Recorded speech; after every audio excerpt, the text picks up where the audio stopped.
Éxodo capítulo 29, después de las vestiduras de los sacerdotes, ahora comienza la descripción de la consagración de los sacerdotes, Aarón y los demás. Vemos que lo primero que dice este capítulo es que hace que los sacerdotes se consagran para que le sirvan al Señor y toman muchos animales sin defecto, los cuales se traen ante la presencia de Dios. El verso 4 nos dice que hagan que Aarón y sus hijos se acerquen a la entrada de la tienda de reunión y los lavan con agua, ¿cierto? Hay una limpieza antes de hacer cualquier cosa y después los visten con las vestiduras, dice el verso 5, y les pondrás sobre Aarón la túnica, el manto de efod, el pectoral, y lo ceñirás con el cinto tejido de efod. Y ahí empieza a describir todo lo demás, las cosas que había dicho en el capítulo anterior que había que hacer. Ahora ya tenían que ponérsela en cada uno de ellos. También habla de derramar el aceite de la unción, lo derrama sobre su cabeza y lo ungirás. Luego el verso 10 señala cómo ellos, estando delante de la tienda de reunión, dice: y Aarón y sus hijos pondrán sus manos sobre la cabeza del novillo, matarás al novillo delante del Señor a la entrada de la tienda de reunión, y habla de cómo se derrama toda la sangre al pie del altar. Tenemos este sacrificio que es una ofrenda por el pecado, preparando la consagración de estos sacerdotes. Vemos el verso 18 que dice: este holocausto al Señor es aroma agradable al Señor, ofrenda encendida a Dios. Vemos entonces cómo se consagran con estos sacrificios. Luego hay más descripción de sacrificio en el verso 19. Entonces tomarás al otro carnero, Aarón y sus hijos pondrán sus manos sobre la cabeza del carnero, y matarás al carnero y tomarás de su sangre y la pondrás sobre el lóbulo de la oreja derecha de Aarón y sobre el lóbulo de la oreja derecha de sus hijos, sobre el pulgar de la mano derecha y sobre el pulgar de su pie derecho, y rociarás el resto de la sangre en el altar por todos lados. Tenemos entonces todo este simbolismo, ¿cierto? Esta representación de este sacrificio en donde se toma la sangre y se pone en ciertos lugares de los sacerdotes, señalando que este holocausto es finalmente un aroma agradable al Señor. También dice lo que ellos debían comer. Tenían que comer alguna comida consagrada al Señor, solamente ellos, nadie más podía comer de ellos, porque esto es lo que Dios había mandado, poniéndose las vestiduras sagradas, consagrados a nuestro Señor. Vemos esto de la comida en el verso 31, ¿cierto? Dice 32: y Aarón y sus hijos comerán de la carne del carnero y el pan que está en la cesta a la entrada de la tienda de reunión. Y ahí señala que solamente ellos pueden comer. Verso 35: así harás pues a Aarón y a sus hijos conforme a todo lo que he mandado, por 7 días los consagrarás. Le dice estos días específicos donde deben estar consagrados a nuestro Dios. Y termina este capítulo hablando de las ofrendas diarias que deben ofrecer.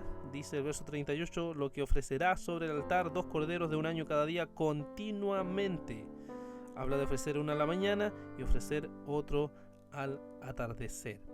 Verso 42: será holocausto continuo por las generaciones de ustedes a la entrada de la tienda de reunión delante del Señor, donde yo me encontraré con ustedes para hablar ahí contigo. Termina el capítulo diciendo: habitaré entre los israelitas y seré su Dios, y conocerán que yo soy el Señor su Dios, que los saqué de la tierra de Egipto para morar yo en medio de ellos. Yo soy el Señor su Dios. Este es un capítulo, hermanos, muy interesante, y lo que podemos meditar al respecto de él es lo siguiente. Primero, vemos la consagración del sacerdote, que era algo muy necesario y que se necesitaban muchas cosas como los sacrificios, lavarse, vestirse, recibir el aceite de la unción, y nos muestra que esto es muy importante. La consagración de un líder espiritual es algo muy importante, debe estar apartado totalmente para el Señor. Y si vemos los requisitos en el nuevo pacto para los ancianos y para los diáconos, podemos ver que también son igual de altos. ¿Por qué? Ya no se necesita, por supuesto, sacrificio, lavado, vestido, aceite, porque todo eso el Espíritu Santo lo ha dado en cada uno de los sacerdotes, en cada uno de los oficiales de la iglesia. Pero vemos que siempre es necesario un estándar muy alto de consagración. Ahora, esto no es solamente para ellos, sino que para toda la iglesia se exige una consagración. Para todo cristiano debe haber un deseo de consagración. Y esto debe hacernos preguntarnos y reflexionar a cada uno de nosotros si te estás consagrando al Señor. ¿Determinaste abandonar tu pecado o tu pereza espiritual durante este año?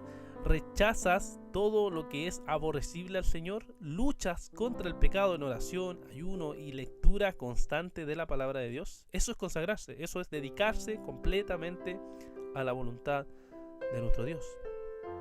También podemos meditar cómo los sacerdotes debían traer 2 sacrificios diarios por el pecado, tanto en la mañana como en la tarde, y dice que continuamente tenían que hacerlo. Eso era como funcionaba el antiguo pacto, pero ahora en el nuevo pacto sabemos que hay un sacrificio definitivo por el cual ya no es necesario traer sacrificios. Ya el sacrificio definitivo vino, que es el sacrificio de nuestro Señor Jesucristo. Sin embargo, necesitamos nosotros seguir acercándonos al trono de Dios. ¿O acaso no necesitas venir ante el Señor para confesar tu pecado? ¿No necesitas venir al Señor para confesar tu maldad? ¿No necesitas venir al Señor para que Él te limpie diariamente con la sangre preciosa que Él pagó por ti? ¿No necesitas a Cristo continuamente? El sacrificio eterno de nuestro Señor lo necesitamos, aplicarlo a nuestras vidas, limpiarnos de toda maldad cada día y ser limpiados por su sangre perfecta. Y finalmente podemos meditar en que todo sacerdote del antiguo pacto y todo oficial del nuevo pacto, como diáconos o ancianos, necesitan consagrarse. ¿Por qué? Y todo cristiano, hermano, hermana, necesitan consagrarse. ¿Por qué? Porque hay pecado. Porque cada uno de nosotros tiene pecado. Nadie puede escapar a que hay pecado. Pero sabemos que hay un sacerdote, un sumo sacerdote, que no necesita lavarse. No necesitas ponerse vestiduras. No necesita el aceite de la unción. No necesita nada de eso porque Él lo tiene. Él es totalmente limpio. No tiene de qué lavarse. Él tiene las vestiduras santas, hermosas, gloriosas de un cordero limpio. Él tiene no solo el aceite, sino que toda la unción en sí mismo, porque Él es el Mesías, Cristo, el Dios encarnado, la segunda persona de la Trinidad, quien nos salva del pecado, quien nos ha salvado, quien nos liberta y quien nos aleja constantemente de la maldad que hay en nuestros corazones. Alabemos a Dios, consagrémonos a Dios durante este año para ser para su gloria y para vivir para su honra. Dios les bendiga.